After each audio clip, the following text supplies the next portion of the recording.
భాను గారికి April 11th తర్వాత congratulations చెప్దాం అనుకున్నాము, కానీ ఇవాళ కూడా ఒక కంగ్రాచులేషన్స్ చెప్పేస్తున్నాం అనమాట. First of all hearty congratulations to you Bhanu గారు.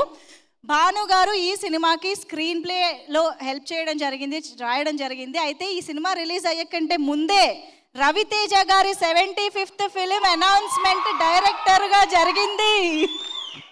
Hearty congratulations first of all. And we also have Srijo garu. Can we have you on stage? Lyricist Srijo garu.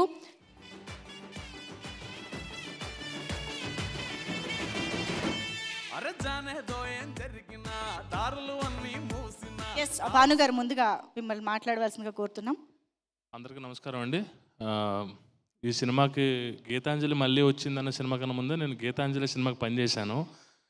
అప్పుడు అంటే ఎమోషనల్ అటాచ్మెంట్ ఉంది ఈ దీనికి, నాకు గీతాంజలి 1 అండ్ గీతాంజలి 2 రెండింటికి. So ఈ cinema entertainment కానీ ఎమోషనల్గా కానీ చాలా బాగా వచ్చింది. మెయిన్గా ఎంటర్టైన్మెంట్ ఉన్న ఆర్టిస్టులు ఎవరైతే గీతాంజలి 1లో ఉన్నారో వాళ్ళందరూ కూడా కంటిన్యూషన్, ఇది ప్రాపర్ సీక్వెల్ 1 to 3 2 దాని నుంచి ప్రాపర్ సీక్వెల్. దీనితో పాటు ఇప్పుడు సునీల్ అన్న and Satya extra added flavour and Ali గారు మొత్తం ఎక్స్ట్రా యాడెడ్ ఫ్లేవర్. నిజంగా చాలా హ్యాపీగా ఉన్నాం మేము. ఈ సినిమా చాలా బాగా వచ్చింది అవుట్పుట్ చూసి. And thank you so much. And technical team Shiva and Praveen, Prasad garu అందరం మేమంతా ఒక ఫ్యామిలీ లాగా పనిచేసాం. So thank you so much ఈ ఆపర్చునిటీ ఇచ్చినందుకు. అండ్ కోన గారి గురించి చెప్పాలి.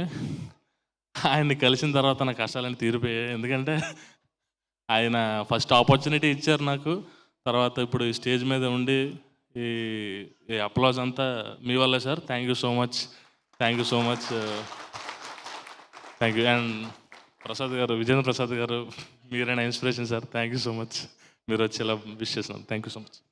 థ్యాంక్ యూ అండి. ఇమీడియట్గా నందు గారు కూడా మాట్లాడితే బాగుంటుంది కాబట్టి ఆయన కూడా స్టేజ్ పైకి పిలుద్దాము. నందు గారు, can we have you on stage? Please welcome.